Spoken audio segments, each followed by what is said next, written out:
Olá, tudo bem? Nós estamos aqui hoje para o nosso terceiro episódio dessa nossa nova série Drops de Teologia, pequenas gotas sobre temas importantes da teologia. E a pergunta que nós vamos responder hoje é: Jesus e Miguel são a mesma pessoa? Jesus é o arcanjo Miguel? Então fica comigo, aproveita aí enquanto a nossa vinheta do canal aparece, se inscreva no canal, deixe o seu like, o seu comentário, ative as notificações para você ser comunicado todas as vezes que nós tivermos um vídeo novo aqui no canal. Vamos lá.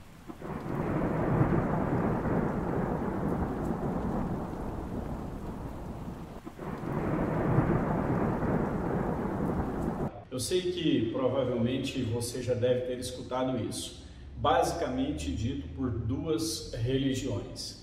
A primeira delas, e que já diz isso com um pouco mais de ênfase, os Testemunhas de Jeová. Eles afirmam categoricamente que Jesus é o arcanjo Miguel. A segunda, a Igreja Adventista. A Igreja Adventista, ela, embora não afirme que Miguel tem as características de Jesus, mas ela diz que Miguel pode ter sido, no texto de Daniel, quem apareceu ali pode ter sido Jesus e não o arcanjo Miguel.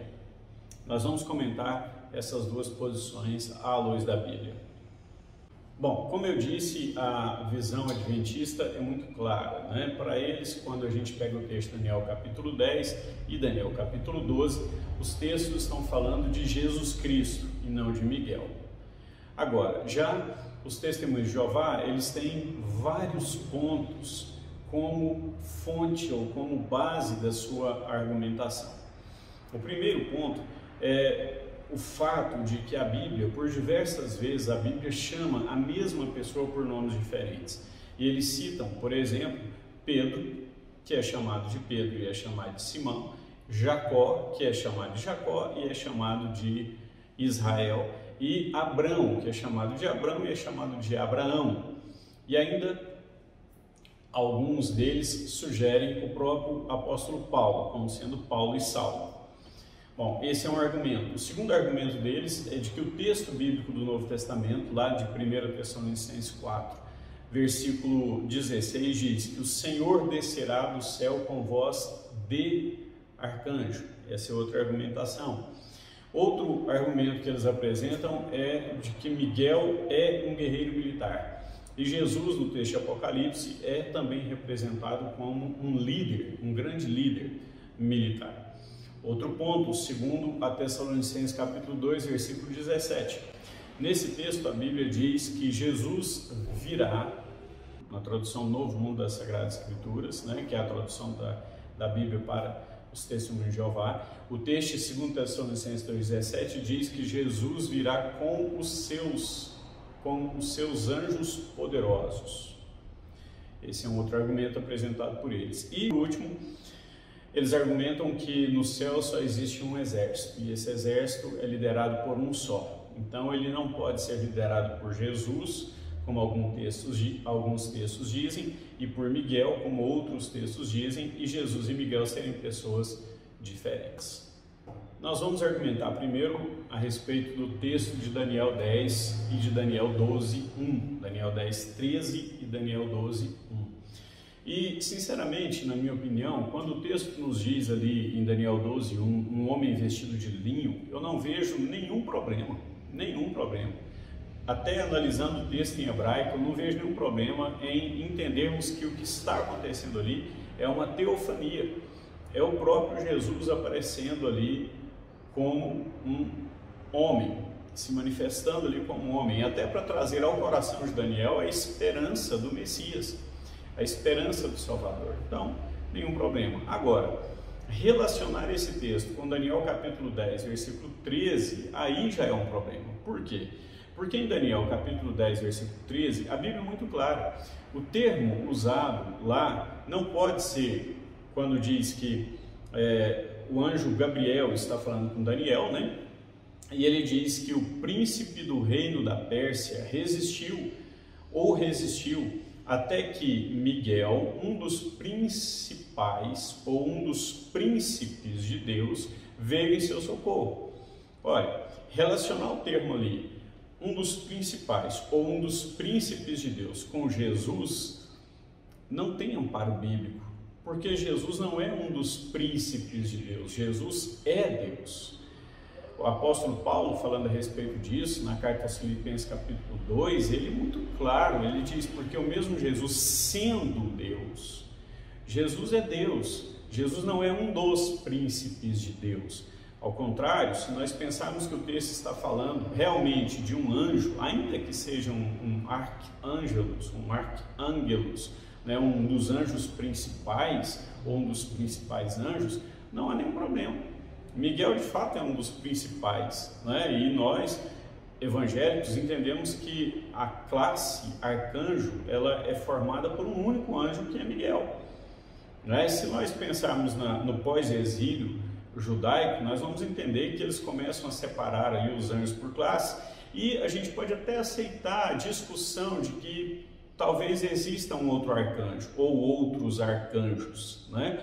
Mas o texto ele é específico, trata-se de um ser criado e não de Jesus Cristo, não de Jesus.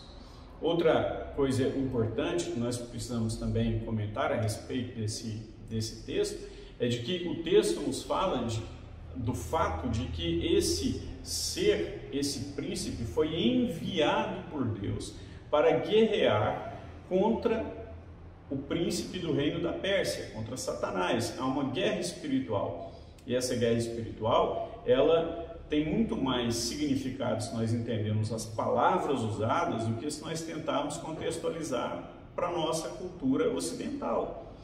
A palavra Miguel é uma pergunta: quem é semelhante a Deus? E nós sabemos que Satanás quis ser igual a Deus. Deus então traz uma resposta para Satanás, mostrando que um ser criado por ele é maior do que Satanás.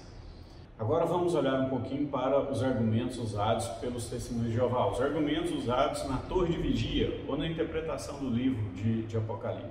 É importante salientar antes que as interpretações dadas por Russell e por Rutherford em tempos diferentes, né, final do século XIX, depois século XX, por volta de 1930, são interpretações completamente diferentes. Olha, se a palavra de Deus é imutável, por que em um tempo ela estava dizendo uma coisa e em outro tempo ela estava dizendo outra? Ah, mas a ideia da interpretação mudou porque nós melhoramos, mas a revelação não foi de Deus? Então Deus não deu a revelação completa? Não é? Ou a revelação de Deus se amolda ao tempo presente? Antes de mais nada, é importante a gente pensar nisso. Agora vamos ao primeiro argumento. Jesus é Miguel, porque a Bíblia por várias vezes usa nomes diferentes para pessoas iguais. E os exemplos citados. Primeiro, é um absurdo nós afirmarmos que a Bíblia usa nomes diferentes para a mesma pessoa, porque são pessoas que se apresentam com características diferentes. Não é isso que o texto bíblico diz. Primeiro, quando nós falamos de Abraão, foi Deus quem mudou o nome de Abraão para Abraão. E depois que Abraão é chamado de Abraão pela primeira vez, ele não volta mais a ser chamado de Abraão. Segundo, quando olhamos para Jacó, novamente, quando Jacó tem o seu nome mudado, ele tem o seu nome mudado por Deus. E outra vez, quando o seu nome é alterado, há um significado no nome que é dado. Em Israel, o nome que é dado para Jacó na luta com Deus no Vale do Jaboque. Terceiro, quando a Bíblia nos diz de Simão e nos diz de Pedro, nós precisamos entender que há ali uma profecia de Jesus a respeito. Jesus está dizendo: você é Simão, tá, mas você também é Pedro, você é uma pequena pedra, Petros, uma pedra pequena que eu vou usar. As origens dos nomes são diferentes. Quando argumentam a respeito de Paulo, esse é o único caso em que não há um texto na Bíblia em que Deus está mudando o nome de Saulo, o perseguidor, para Paulo, o apóstolo. E por que não? Simples. Paulo tinha um nome dado por seus pais, que eram judeus, Saulo, e tinha um nome da cidadania romana, porque quando ele se tornou cidadão romano, ele ganhou um outro nome. E depois que Paulo se converte, ele rejeita a herança do farisaísmo, e rejeitando a herança do farisaísmo, ele começa a ser chamado por seu nome latino, Paulo. Então, não tem absolutamente nada a ver. Falar que Jesus é Miguel porque são chamados de formas diferentes na Bíblia, porque a Bíblia chama a mesma pessoa por nomes diferentes, é absurdo, porque não há paralelos assim na Bíblia. O mesmo Pedro que é chamado de Pedro é chamado de Simão no mesmo tempo. Ele não é chamado de Pedro em uma época e chamado de Simão em outra época, como querem falar a respeito de Miguel e de Jesus. Não dá para relacionar, porque não tem nada a ver uma coisa com a outra. Segundo Tessalonicenses 4, 1 Tessalonicenses capítulo 4, ali há um erro grotesco de tradução. A Bíblia não diz que o Senhor Jesus virá com a voz de arcanjo, mas que o Jesus virá com a voz do arcanjo. É uma terceira pessoa. A Bíblia não está dizendo que a voz é de Jesus, mas que a voz é de uma outra, de um outro ser, e esse ser é o arcanjo Miguel. Percebe? Então é como se eu dissesse assim: eu sou José Cândido, mas eu agora vou falar com vocês a partir da voz do, sei lá, do Pedro, do Antônio, do Gabriel, porque esta pessoa falaria no meu lugar, ou esta pessoa eu usaria a voz dessa pessoa. Por exemplo, se eu estivesse aqui afônico, e estivesse apenas escrevendo, e essa outra pessoa estivesse lendo isso e dizendo: olha, é isso aqui que ele está falando para vocês, que ele está querendo falar para vocês.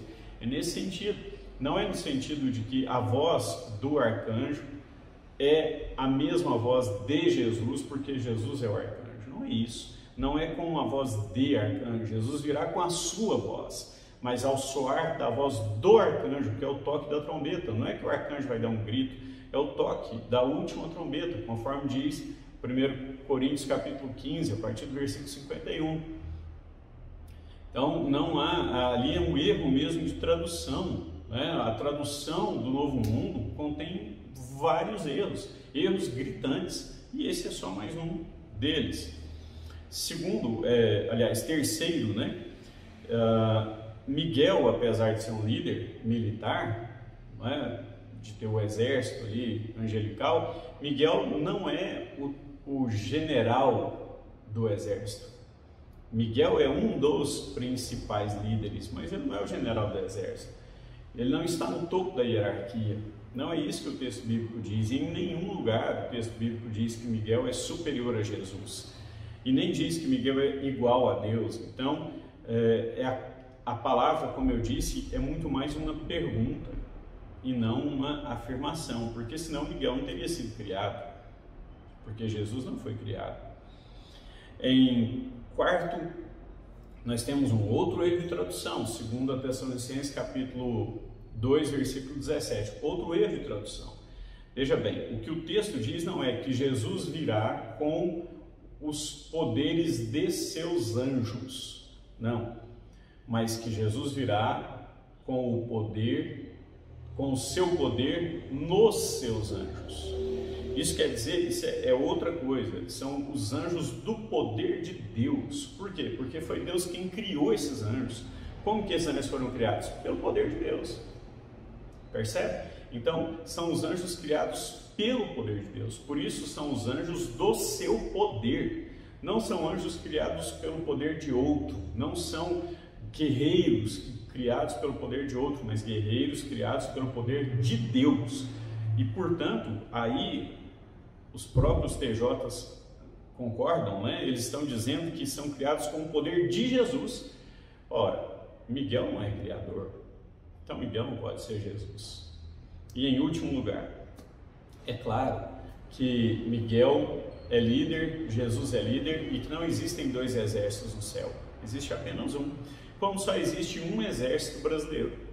Mas o exército brasileiro possui apenas um general? Possui apenas um coronel? Não. Se você chegar a qualquer batalhão do exército brasileiro, você vai perceber que lá existe uma hierarquia com vários oficiais, mas o comandante daquele batalhão é o oficial de maior patente. Jesus é o comandante de todo o exército celestial, inclusive de Miguel. Agora, Jesus como um general, tem abaixo dele tenentes coronéis, capitães, majores, capitães, que estão debaixo da sua autoridade.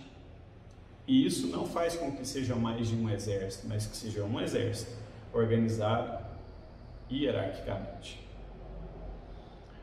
Deixe aí o seu comentário, a sua dúvida, a sua sugestão para o nosso próximo tema aqui do Drops de Teologia.